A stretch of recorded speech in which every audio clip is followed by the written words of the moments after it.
পুরুষ যেমন নিজেদের যৌন চাহিদা মেটানোর জন্য নিজের হস্ত দ্বারা মৈথুন করে বীর্যপাত করে, মেয়েরাও ঠিক তেমনি নিজের যৌন চাহিদা মেটানোর জন্য নিজের হস্ত দ্বারা মৈথুন করে বীর্যপাত ঘটিয়ে থাকে। পুরুষের যেমন হস্তমৈথুনের কারণে যৌন অক্ষমতা হয়, মেয়েদেরও হস্তমৈথুনের কারণে যৌন অক্ষমতা আসে। তো এই যৌন হস্তমৈথুন মেয়েরা যে বিয়ের আগেও করে থাকে, বিয়ের পরেও করে থাকে, মূলত পুরুষের মতোই। তো সবার ধারণা ছিল, এখনো অনেকে ধারণা করে যে হস্তমৈথুন শুধু ছেলেরা করে, না, মেয়েরা হস্তমৈথুন করে থাকে। আর হস্তমৈথুন ইসলামের দৃষ্টিতে সম্পূর্ণ নিষিদ্ধ। এই জন্য হস্তমৈথুনকে কখনো সাপোর্ট করা যাবে না, হস্তমৈথুন থেকে বিরত থাকতে হবে। তো এখন মেয়েরা যদি হস্তমৈথুন করে থাকে, মেয়েদের যৌন চাহিদা আছে এবং তারা যদি হস্তমৈথুন না করে, মাসে একবার দুবার, মেডিকেল সায়েন্স অনুযায়ী বলছি, তাহলে কিন্তু অতিরিক্ত স্বপ্নদোষ হবে। আর অতিরিক্ত স্বপ্নদোষ এটা সব থেকে বেশি ক্ষতিকর হয়, কারণ পর্যাপ্ত পরিমাণ লিকুইড বের হয়, বীর্য বের হয় এবং ব্রেনের উপরে যেটা ইফেক্ট করে থাকে। এই জন্য হস্তমৈথুন মাসে 1 থেকে 2 বার করা যেতে পারে, সেটা খুবই সতর্কতা অবলম্বন করে করতে হবে। পুরুষেরও যেমন সতর্কতা অবলম্বন করতে হবে, মেয়েদের সতর্কতা অবলম্বন করতে হবে। বিশেষ করে হাতের নখগুলো যেন না থাকে, অর্থাৎ চারিগুলো কেটে ফেলতে হবে সুন্দর করে, কোথাও যেন আঘাত না লাগে। এবং যেটা দ্বারা হাতের বিকল্প যেটা দ্বারা করবে সেটা যেন অত্যন্ত পরিষ্কার পরিচ্ছন্ন হয়, সেখানে যেন জীবাণু আক্রমণ করতে না পারে। এটা আসলে করা যাবেই না, এটা ইসলামের দৃষ্টিতে নিষিদ্ধ, একটা মান সম্মানের একটা বিষয়। কারণ পুরুষ করে একরকম, মেয়েরা করে যদি বুঝতে পারে, তাহলে কিন্তু সমাজে স্বামীর কাছে কারোর কাছে কিন্তু সম্মান থাকবে না, মুখ দেখাতে পারবে না। ছেলেদেরটা অনেকে কিন্তু মেনে নেয়, মেয়েদেরটা কিন্তু একদমই মানা যাবে না। তারপরেও যদি করে থাকে, সেই ক্ষেত্রে আমি সতর্কতা বললাম। এখন অবিবাহিত মেয়ে যারা যৌন মিলন করে থাকে, হস্তমৈথুন করে থাকে, তাদের কি হয়? তাদের যে যোনিপথ, এই যোনিপথ কিন্তু লুজ হয়ে যায়। অনেক মেয়েরা কিন্তু এখন এই মানে অবিবাহিত মেয়ে 16, 17, 20 বছরের মেয়েরা কিন্তু চিকিৎসার জন্য আসে, কারণ তারা নিজেরাই স্বীকার করে যে আমরা অতিরিক্ত হস্তমৈথুন করে যোনিপথ একেবারে লুজ করে ফেলেছি। এখন গার্ডিয়ান বিয়ে দেবে, বিয়ে করতে গেলে আমরা বাসর ঘরে গিয়ে ধরা পড়ব।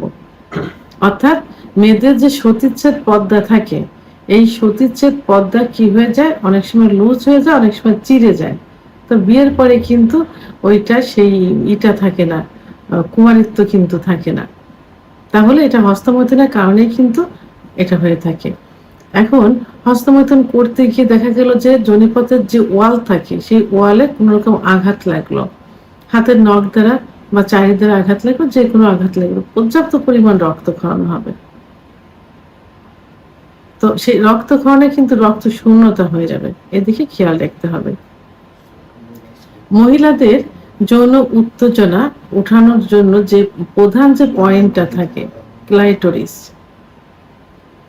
যেখানে অতিরিক্ত ঘর্ষণ দিলে, অর্থাৎ স্বামীর পুরুষাঙ্গ দ্বারা ঘর্ষণ দিলে কিন্তু যৌন উত্তেজনা আসে। সেই ক্লাইটোরিসে কিন্তু সেই যৌন উত্তেজনার যে অনুভূতি, এই অনুভূতিটা কিন্তু কমে যাবে। কি হবে?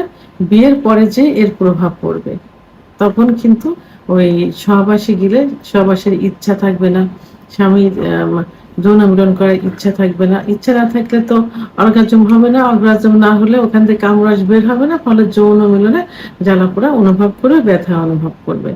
তো ক্লাইটোরিসের এই অনুভূতি শক্তিটা নষ্ট হয়ে যায় হস্তমৈথুন করলে। অনেক সময় হস্তমৈথুন করতে গিয়ে দেখা যায় যে জীবাণু থাকে, যেটা দ্বারা হস্তমৈথুন করে, অর্থাৎ নখ দ্বারা হস্তমৈথুন করলে অনেক জীবাণু থাকে, সেই জীবাণুটা জ্বরের মুখে ইনফেকশন করতে পারে। এর প্রভাবে কিন্তু জরায়ুতে জরায়ুর মুখে সার্ভিসাইটিস হবে, জরায়ুর ভিতরে ইনফেকশন হবে, অনেক সময় ক্যান্সারও কিন্তু হয়ে যেতে পারে। এটা অনেক মহিলাদের ক্যান্সার হওয়ার পিছনে অনেক কারণ থাকে, আমরা কিন্তু অনেকে জানতে চাই না বা কেউ জানে না। এই যে হস্তমৈথুন, এটা কিন্তু লুকায়িত থাকে। কেউ অনেকেরই ধারণা যে মেয়েরা হস্তমৈথুন করে না, কিন্তু জরায়ু ক্যান্সার হওয়ার পিছনে কিন্তু এই হস্তমৈথুন অনেকটা দায়ী থেকে থাকে। মেয়েরা হস্তমৈথুন করলে পরবর্তীতে বাচ্চা নিতে সমস্যা হবে, কারণ ডিম্বাণুটা সঠিকভাবে নির্গত হবে না বা তৈরি হবে না।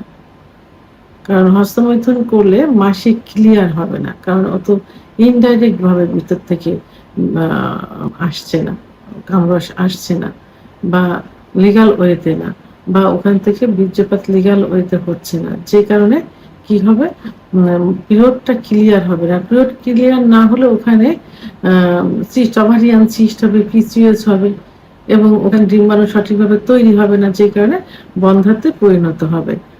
আর হস্তমৈথুন যদি মেয়েদের নেশায় পরিণত হয়ে যায়, ছেলেদের তো একরকম, বাইরে থাকে, বন্ধুদের সঙ্গে থাকে, ভিতরে থাকে, একটা রুমের ভিতরে থাকে, আর মহিলারা কিন্তু সংসার করে। তো যদি হস্তমৈথুন নেশা হয়ে যায়, তাহলে সংসারের প্রতি কোনো টান থাকে না। কখন স্বামী বাইরে যাবে, কখন শ্বশুর শাশুড়ি যাবে, কি বাবা মা যাবে, কখন একা একটা সময় পাবো, এই সময়টা খুঁজতে থাকে, যে কারণে ফ্যামিলির সঙ্গে সম্পর্ক নষ্ট হয়। আবার স্বামীর সঙ্গেও সম্পর্ক নষ্ট হয়ে যায়। স্বামী আছে, স্বামীকে বাদ দিয়ে সে মৈথুন করে বীর্যপাত ঘটাচ্ছে, এতে স্বামীর সাথে সম্পর্কের অবনতি হবে, এবং স্বামী বুঝতে পারলে সংসারে অশান্তি হবে। অনেক সময় কিন্তু ছাড়াছাড়ি হয়ে যায়, স্বামী যদি বুঝতে পারে যে তার ওয়াইফ হস্তমৈথুন করে থাকে। মহিলাদের তলপেটে ব্যথা অনুভব হবে হস্তমৈথুন করার পরে, যেহেতু বীর্যপাতটা কি ভিতরে কামরসটা ওইভাবে আসছে না, যেটা স্বামী স্ত্রী সহবাস করলে হবে, যে কারণে অনেক সময় তলপেটে ব্যথা অনুভব হয়।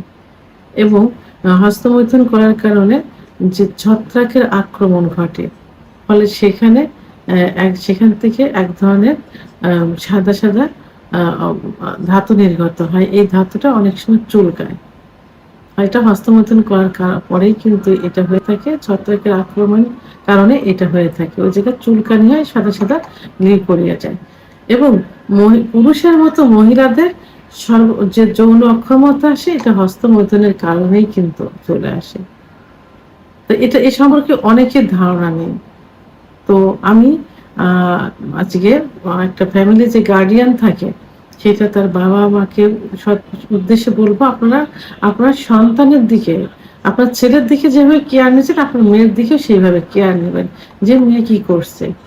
এখন বড় ধরনের ক্ষতি হওয়ার থেকে আগের থেকে সতর্ক হওয়া উচিত, এবং ইসলামিক নিয়ম কানুনগুলো মেনে চলার চেষ্টা করতে হবে, সেভাবে ছোট থেকে তৈরি করতে হবে। যারা মুসলমান, ধর্মীয় অনুশাসনগুলো তাদের ভিতর আনতে হবে, আর ধর্মীয় অনুশাসনগুলো আনলেই কিন্তু এর থেকে বিরত থাকা সম্ভব।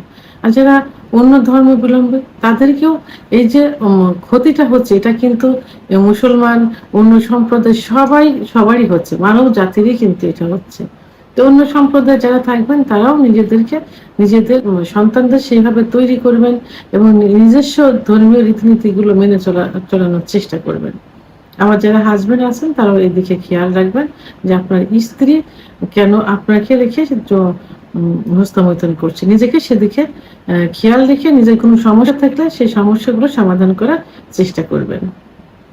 ভিডিওটি সম্পর্কে যদি কোনো মতামত থেকে থাকে, অবশ্যই কমেন্টসের মাধ্যমে জানাবেন। আর ভিডিওটি ভালো লাগলে লাইক, কমেন্ট, সাবস্ক্রাইব করে আমার সঙ্গে থাকুন। আল্লাহ হাফেজ।